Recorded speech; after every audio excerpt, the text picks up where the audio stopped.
रसिया को सबसे बड़ा लॉस जो हुआ है वो फिनलैंड को नाटो में शामिल होने से हुआ है। तो देखिए, नाटो एक नॉर्थ अटलांटिक ट्रीटी ऑर्गेनाइजेशन है, ये एक सैनिक संगठन है। इसको फ्रेंच भाषा में उल्टा बोलते हैं, ओटान कहते हैं। तो जब भी कभी नाटो देखिएगा तो ओटान आएगा। तो इसका पूरा हिस्ट्री देखते हैं सेकेंड वर्ल्ड वॉर से पहले से। देखिए, जब द्वितीय विश्व युद्ध चल रहा था, वार सेकेंड वर्ल्ड वॉर 1939 से 1945 के बीच में, तो इस दौरान पूरी यूरोप की अर्थव्यवस्था तबाह हो गई थी। यूरोप लगभग एकदम भुखमरी के कगार पे चला गया था। तो यूरोप तहस नहस हो गया था।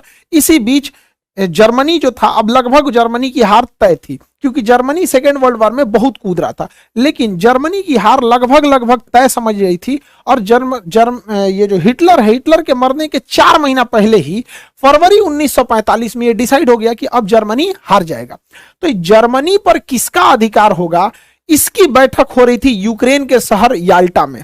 यही यूक्रेन जहां मार हो रहा है, इस का इतिहास है, मारधार से भरा हुआ है। तो यहाँ याल्टा में बैठक हुई। इसमें देखिए, विंस्टन चर्चिल, रूजवेल्ट और स्टालिन आए थे लोग।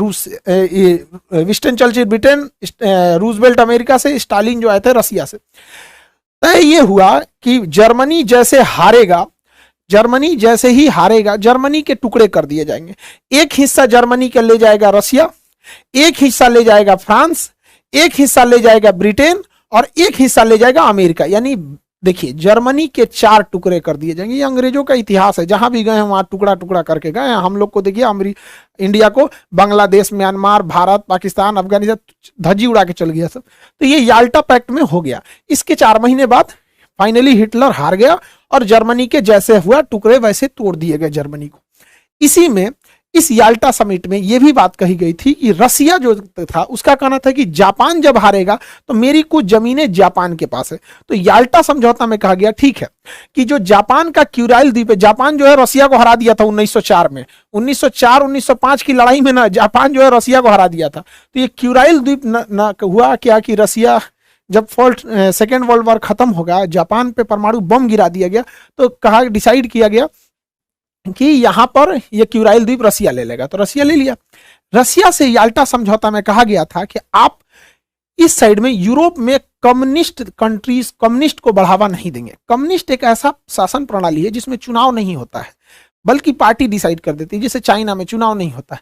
तो ये बड़ा उटपटांग व्यवस्था है, यूरोप वाले इसमें एडजस्ट नहीं हो पाते हैं। तो उनका कहना था कि रसिया इस साइड में कम्युनिस्ट को बढ़ावा नहीं देगा। तो रसिया कहा हम इस साइड में कम्युनिस्ट को बढ़ावा नहीं देंगे, इधर से ले लिया क्यूराइल द्वीप। आज भी जापान और रसिया के बीच में क्यूराइल द्वीप को लेकर विवाद है। लेकिन धीरे धीरे रसिया इस साइड में कम्युनिस्ट को बढ़ाना चालू कर दिया, कम्युनिस्ट देशों को बढ़ावा देना चालू कर दिया। इसका संदेह हो गया उस समय के तत्कालीन जो अमेरिका के राष्ट्रपति थे 1945 में, यहाँ पे ट्रूमैन को आभास हो गया कि इस साइड में ठीक है रसिया उधर चला गया, रसिया भी कम्युनिस्ट है, ये आपका चाइना भी है, उत्तरी कोरिया भी तानाशाह है, कम्युनिस्ट के बराबर ही होते हैं। तो उन्होंने देखा कि रसिया को इस साइड में रोकना बहुत ज्यादा जरूरी है। लेकिन रसिया अपना एग्रेशन करते ही जा रहा था। इसी बीच में फरवरी 1948 में रसिया जो था उस समय सोवियत संघ था। तो रसिया के साथ था एस्टोनिया, लातविया, लिथुआनिया, ये पूरे के पूरे रसिया का ही पार्ट था। सोवियत संघ उस समय union of Soviet socialist Republic, USSR नाम था रसिया का। तो ये सब उसी के साथ थे। ये आपका बेलारूस, यूक्रेन, मोल्डोवा, ये भी रसिया के साथ ही थे, उसका पार्ट था। ये काकेशस देश, जॉर्जिया, आर्मेनिया, अजरबैजान रसिया के साथ था। ये सेंट्रल एशिया के Kazakhstan, Kyrgyzstan, Tajikistan, Turkmenistan, Uzbekistan, ये सब रसिया के साथ थे। तो आप देखिए उस समय रसिया का क्या इतना बड़ा एरिया होता था, ये पूरा का पूरा रसिया था। इसके बावजूद रसिया ने यहां पर उस समय के जो चेकोस्लोवाकिया देश है, फरवरी 1948 में चेकोस्लोवाकिया पर अचानक सेना भेज के तख्ता पलट करा दिया और यहाँ के लोकतंत्र के सरकार को उखाड़ फेंका और यहाँ पर अपनी पिट्ठू सरकार, जैसे इसी के हिसाब से चलने वाली सरकार, कम्युनिस्ट सरकार को यहाँ बैठा दिया। आज चेकोस्लोवाकिया 2 भाग में टूट चुका है, चेक गणराज्य और यहाँ पे स्लोवाकिया। उस समय इसने कब्जा किया। अब यूरोप वालों को डर हो गया कि भैया यहां तक तो खुद का खुद रसिया है, अब ये इसके भी आगे बढ़ेगा तो हम लोग कहां जाएंगे। और उसके अलावे जर्मनी का एक हिस्सा तो रसिया याल्टा समझौते के तहत ही ले चुका था। अब इसके बाद अमेरिका वालों का नींद खुला कि भैया इनको कैसे रोका जाए। तो रसिया क्या था कि अन्य सरकारों को भी लालच देता था कि तुम भी कब्जा कर लो, तुम भी कब्जा कर लो, लोकतंत्र की सरकार को उखाड़ फेंको। इसी बीच अमेरिका को खबर लगी कि रसिया का अगला टारगेट है तुर्की पे कैसे भी कम्युनिस्ट सरकार को लगाना।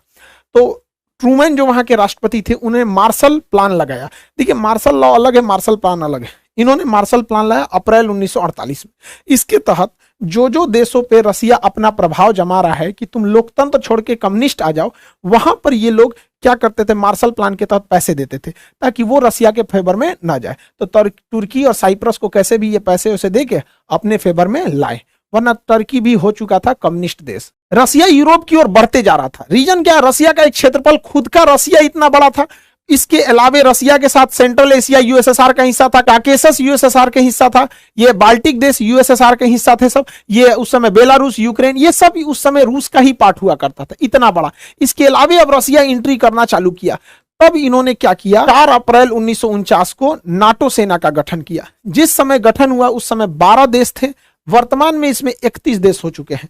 नॉर्थ अटलांटिक ट्रीटी ऑर्गेनाइजेशन, इस संगठन के टोटल 14 अनुच्छेद हैं, 14 आर्टिकल हैं। 14 आर्टिकल में कहा गया है कि इसके देश कैसे कैसे काम करेंगे। इसका 5वां आर्टिकल सबसे खतरनाक है कि इन वर्तमान में जो 31 देश हैं, अगर इस 31 देश में कोई बाहरी देश 31 आपस में मार करे तो कोई दिक्कत नहीं है, ये किसी को मारे तो कोई दिक्कत नहीं है, लेकिन अगर कोई दूसरा देश इनके ऊपर हमला करेगा तो ये 31 मिल के मारेंगे उसको। ये इसका कानून है।